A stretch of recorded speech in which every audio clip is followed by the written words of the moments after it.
Karma is a word, like love, a way of saying what I am here to do. You make me oh so high. It's more of a culture, it's more of a way of life. Dirty Politix is say a collective of amazing people, lovers, artists, movers and shakers, all types of things. More or less a family. There's just so much potential within DPR. It is a word. What matters is the connection the word implies. Dirty Politix Records. It's a Southwest Detroit independent record label. Dirty Politix is a family. Trying to elevate each other in the music scene. It's really straight music. That's all we do. Dirty Politix is a record label that was started by a company of mine called Multimedia Entertainment. We started in 2003. It was a group of about 4 of us. It really started as us being pissed off at what we saw in the government, the way politicians are sold out to the big corporations, and really just our frustration with what's going on in society. And this was our way of voicing it.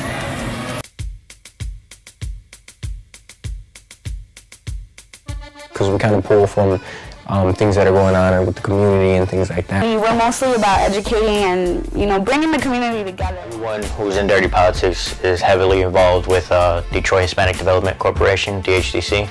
It's a youth group that I started in 2004, 2005, shortly after Dirty Politix started. When they started in the small little room in the back of a corporation, and we just go on the bus and just go there and just talk and just chill and stuff like that. And now it's turned into something so much bigger. With DHDC, I run workshops, hip-hop workshops. They're mostly music, so it's we have songwriting and production and just sequencing and just general knowledge of music and then the science behind it with the media applications. We teach you how to be an MC, how to write, record, publish your music, how to market yourself, graphic design, t-shirt printing, breakdancing, DJing. We teach the elements of hip-hop and how you can use that as a voice for the people. Yeah, we basically help them just find their niche. We're also involved, like I said, politically active, so we're constantly putting information out there to kind of create awareness of what's available to you. A lot of things, man. It's mostly that we're involved with different branches of different organizations, and we work, like that, branched out. Someone has to do it. Someone has to be the voice. Someone has to, tell these stories. Because if I don't do it, then who will?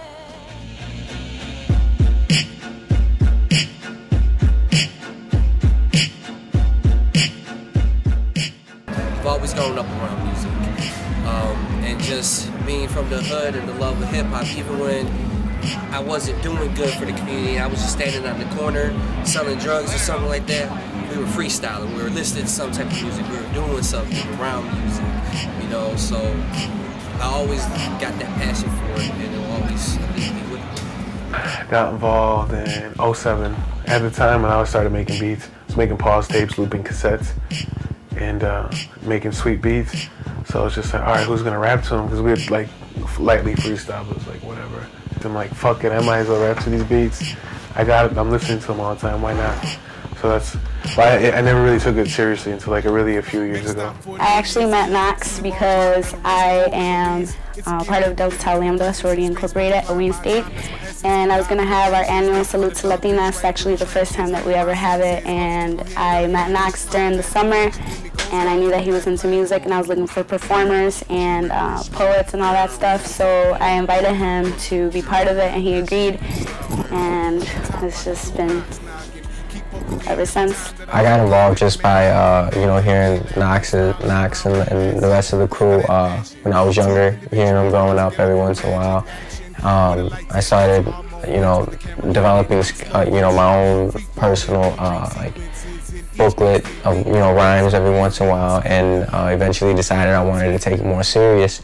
And Lex and Knox, kind of offered their hand to help me out a little bit, and no one else was really helping me out, so I took the advantage and ran with it. Ever since I've found out that they did music and they had a record label, and even then, back then I was doing my little music thing, writing my little raps in my little notebooks, and getting in trouble by my mom when she finds them and stuff like that. So, you know, I was always into music and wanted to. I knew that'd be a big step for me. Before I started with music, I was doing poetry. From poetry, I started messing around with music, started, you know, creating little rhymes. It wasn't good, but I still created them. I didn't start getting serious with music until 10th, 11th grade. Music's really my therapy. I think of it more than a hobby. I breathe and eat it. It's like, it's natural. I can't imagine my life without it. I never really listened to rap until Biggie. I'm like, this motherfucker. Lauryn Hill, Jill Scott, Erykah Badu, she's one of my favorite ones. Nas, Rakim, Gangstar, and KRS-One, Eminem, the Fugees. Anything that's real hip-hop considered to me and what real hip-hop is supposed to be. Real hip-hop to me comes a lot from what the message is. It's a lot about the content of the song, I guess, because what you put into these songs is being fed to minds and to the world. It's a line between art and entertainment, you know. Like, I feel like art is like really digestible type things, and then entertainment is just kind of like whatever. Mainstream hip hop right now is more pop. A lot of guys singing, a lot of girls just singing and rapping. Mainstream hip hop right now is just about, you know, getting high, getting drunk, sex, money, you know, clothes. My music, along with everyone who's on the label's music, is just more, you know, it has more of a message, more direct to the community. And I feel like there's a lot of issues that are going on nowadays that aren't being spoken on and should be spoken on by these artists, because they do have a mass audience. So that kind of carries a responsibility to speak to the people about the things that are affecting them and the environment around them. And I feel like that's something that's ignored a lot in mainstream hip hop. We make music that's true to us, music that talks about the things that we've gone through and things that people from the hood go through, the struggles and the lives that goes through, not just glamorizing violence and Jordans, or not driving any Bentleys, or fucking any hoes. It's not us. I think words are incredibly strong. I think that anyone in this set it would be a good voice for hip hop. I think anybody in Detroit hip hop, like the people who are doing it on the low around here, there's a lot of good artists and a lot of good messages and voices going out. I think it's just a matter of time before, you know, everyone starts getting their rise.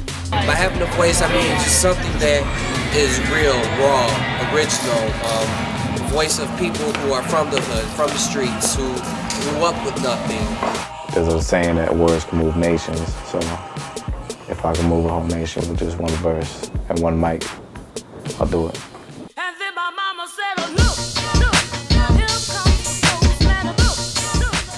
My music is just about 18 years of me living in my life, and it's like a news reporter. I'm reporting back what I've seen, what I've been through, and what I've, you know, been a part of. My music is a lot about emotions, also a lot about experiences. The time, the placement, the document, the story of our people of at the time, and revisiting the old and talking about what could be the new. I just wanted to get my emotions out. I'm not the type of person who, like, you know, says everything that's on my mind right at the exact moment. Be able to have a voice for the people, of the people. A lot of things inspire me to write. Some of the main things is just things that I go through daily, just, you know, my environment, things that I see that's going on. I'm not afraid to say anything that's on my mind, so if there's anything that needs to be said, then I will be saying it.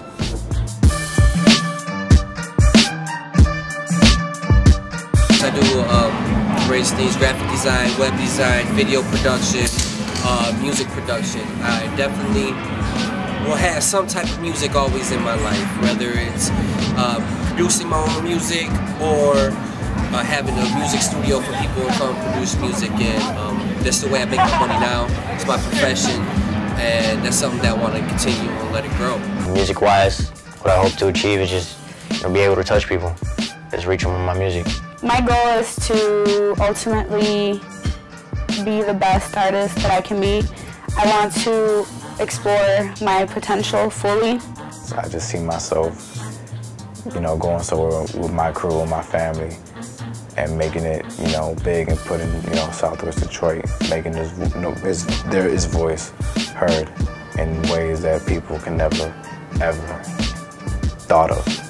Making music, writing things, getting out there, and that's what I want to do. And I'm doing that, but it's just a matter of like expanding that reach. There's a certain time for everything, and I feel like right now is a time for music. I give it a go, and if it don't work, then I can fall back and go about my regular ways like everyone else. Future plans for DPR would have to be just being able to have people listen to us. People downloading our music on iTunes or whatever, and just getting the message across. Media's and everything nowadays, whether you're on your computer to your iPad, your iPod, or your cell phone or whatever, we want you to listen to it. We want us to listen to your ringtones or whatever it is that we're producing. Just have it out there.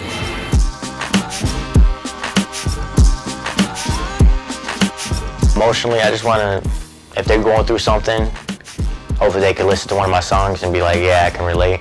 All I can say is do it and remember why you did it. Remember the reason why you picked up that pen and decided that you were going to speak on something.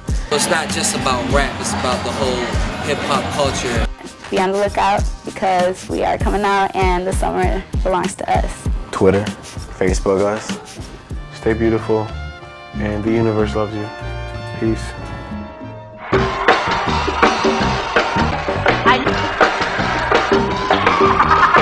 Never know how much I love you. Never know how much